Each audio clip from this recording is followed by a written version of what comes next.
nzi ko ndya inyama ndwara iryinyo rya muzitsa. Zaguhanga amaso buri gihe mbona imbaraga ngejeje kuri Pasika. Izuka Haleluya Haleluya Haleluya tumukomere turimo kabisa.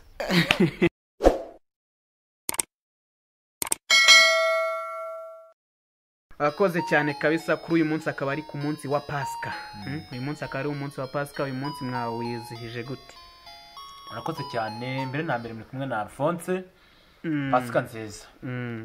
Pasika nziza. Uyu munsi ko twawejije ababashije kugira icyo bafata bafashe akaboga cyangwa se akanyama, bafata chips, bafata umureti, ariko natagize icyo babona bumve ko Nyagasani Yesu yavukiye mu mitima yabo. Thank you. Bumve ko Nyagasani Yesu yavukiye mu mitima yabo. Naho ubundi turishimye, umukiza wacu yatuvukiye. Haleluya Haleluya Haleluya kabisa. Hagati aho ngaho ni nk'izihe ndirimbo zikunze kwibandwaho muri ino minsi ya Pasika? Navuga nk'ino ndirimbo igira iti Nyagasani yazutse. Haleluya Haleluya Haleluya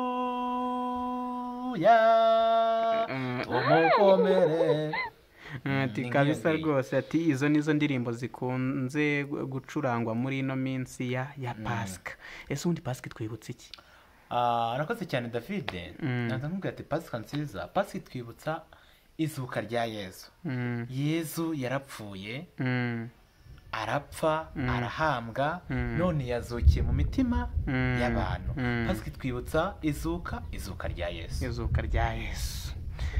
Urakoze cyane. Ati ni izuka rya Yesu. Ese kubigendanye no kuyiselebrate ni ibiki abantu bakunze gufata? Urugero wenda tukavuga ati yari nko kuri Noheri abantu bakunze kurya akanyama.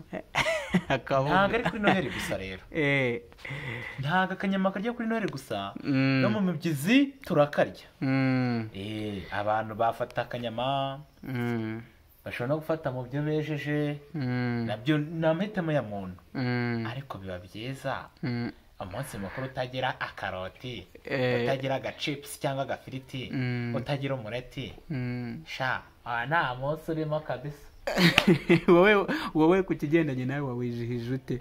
Njye nafashe umureti birumvikana, kuko inyama sinabashije kuzifata kubera ikibazo cy'ubuzima. Ese yizihizwa n'abantu ki? Ni abakatolike gusa? Ni abarokore? Urakoze cyane. Genda muri komenti baratubwira, ariko kuri njye ndumva yizihizwa n'abantu bose. Ngaho utazi ko Yesu yapfuye akaba yazutse uno munsi nanera ibuye. Yizihizwa n'abantu bose. N'abayisilamu ndumva bayizihiza. Abayisilamu bizihiza inuza Pasika. Ubwo muri komenti baratubwira. Kareke kubivuga byose. We kubimara. Gusa turishimye. Wabagiye gusenga uyu munsi? Birumvikana. Nagiyeyo twasenze kandi byagenze neza. Reka njye imirimo yambanye myinshi, urumva nateguye umureti, ntegura ifunguro rya saa sita. Wayizihirije mu gifu? Ati ikintu cya mbere nayijirije mu rugo. Kandi nanjye Nyagasani Yesu aho nari ndi hose yagize gute? Yamvukiyemo kabisa. Ati Nyagasani Yesu. Niyo mpamvu nishimye. I'm excited to be here. Ese ni ikihe ki? Uretse mbaye ninkwereje amazi.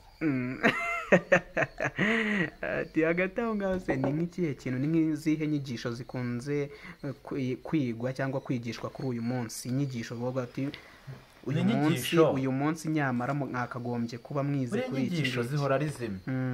Kuba Nyagasani Yesu yatuzukiye mu mitima yacu. Abantu bahawe ubutumwa bwo kugenda uwo mwashwanye mukundane, uwo wabwiraga nabi ongera ugaruke mu b'inshuti, uwo wumvaga utamufiteho ibyifuzo byiza wumve ko ukeye mu mutima wawe. Nyagasani ari hehe? Ari mu mutima wawe. Ati ikintu cya mbere ni ukumva yuko mu gihe uwo mwari mufitanye ibibazo mugomba kubikemura. ubu niwo nyagasani yagize gute, ubu niwo nyagasani yavukiyemo. hagati aho ngaho rero indirimbo zikunze kuririmbwa kuri uyu munsi ntabwo aba ari iz'abakatolike nk'iyo waturi imbere n'iy'abakatolike. Se waba waragiye mu yandi madini wumve se bo bayizihiza gute, bo biba bimeze bite? arakoze cyane. nkunda gusenga amakatolike, none se ko nagiye mu badive, abadive ngo ntibagira na noheli.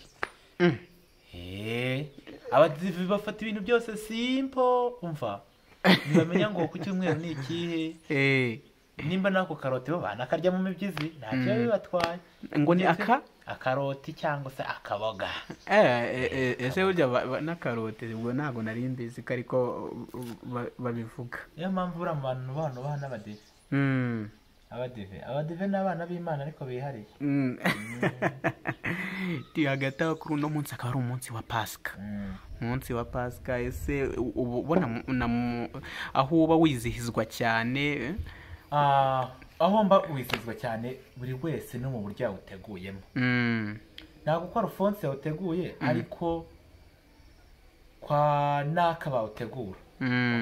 gusa buri wese arisivinga grace cyangwa se inema ye ku giti cye bitewe n'icyo yagize gute, n'icyo yagenewe n'uburyo ashaka. nirega ntabwo ibyo twakira byose bishobora kuza ari bimwe, ariko uburyo tubyakira buri wese niho akahita agiramo iki, buri wese akahita agira icye, undi icye, undi icye, undi icye, undi icye. ni uko nguko bimeze. tayari rwose ati uyu ni umunsi wa Pasika, ati twayizihije neza. ese ugendanye ku kigendanye yo kurya akaboga, ku kigendanye yo kurya akaboga ubona abantu babyitabira ku munsi wa Pasika cyangwa se muri iyi minsi karanahenze? wewe ngo wifatiye umureti. erega umureti buriya niwo uboneka. iki ku kigendanye urumvikana niba ari bijyana n'amafaranga. mureti none se reka nkubwire, yego umunsi mukuru ntiwiburira. aso ni bangahe? batubwire muri komenti ni bangahe bakwigondera nk'ibiro 2 yenda by'akaboga ino viziyo. birumvikana. bamwe uzi siroga bakoresha barayima bakavuga ngo ni n'amatungo ntagipfa. n'amatungo ntagipfa. n'amatungo ntagipfa. ubwo baba ni uburyo bwo kwimahoro neza, kwiha amahoro, amahoro yo mu mutima. kumbise nuko amatungo ataba agwa ku maseta. oya ariko nyine icyo navuga cyo kuri Pasika ntabwo yiburira. kandi ntabwo ariko twese twarisivinga bimwe, nta nubwo ariko twese twabiteguye kimwe. buri wese uko nyagasani yamuvukiyemo abyakire, akomeze agubwe neza. Haleluya. ese amen.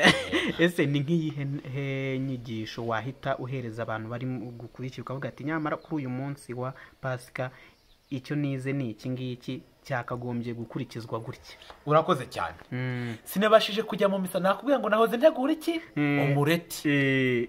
ariko sinanayikurikiranye shano kuri radiyo Rwanda, radiyo Mariya. ariko se wagiye mu misa, gira inyigisho uha abanyarwanda n'abantu bacu bari kudukurikira ku gacano kacu. hagati aho ariko nawe ngo njya numva ngo iyawe ngo haranga ufite cano y'akana ngo iri kuzamuka. mfite cano y'akana kari gukura neza, kari kubona intungamubiri. ariko abasikama ntibakibe. kitwa Alpha kirimo impaya kabisa.